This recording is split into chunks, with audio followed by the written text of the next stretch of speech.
Новогодний спектакль «Волшебная шкатулка» показали в Абхазском драматическом театре. На этот раз в Сухум на праздничное представление привезли детей из разных районов республики. Это инициатива президента.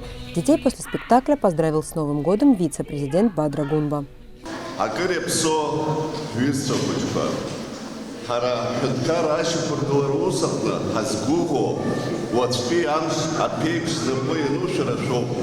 Убри намадана, и взеки через тахуба гобзира, Афганч, Аманшалара, Ацарамш, Агырепсо свисшакучкуш, Губхамы хабианар. Шайта буб хаяха баца бабаду, напхайнаха.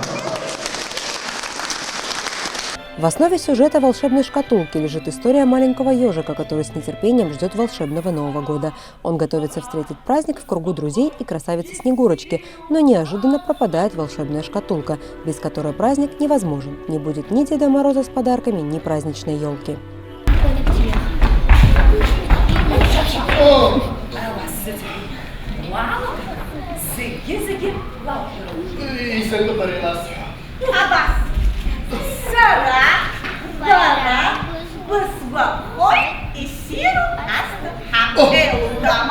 Гендиректор Абхазского драматического театра Алхас Чалокой рассказал, что волшебную шкатулку показывают в праздничные дни января.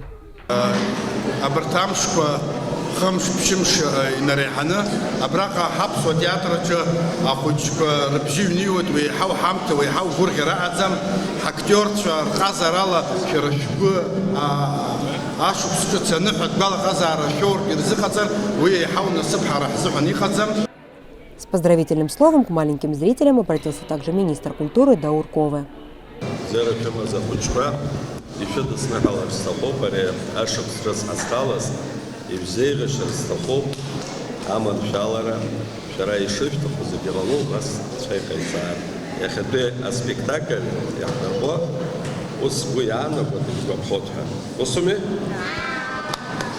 В завершении представления дети получили подарки от имени главы государства. Элеонора Гилаян, Саита Гухава, Абаза ТВ.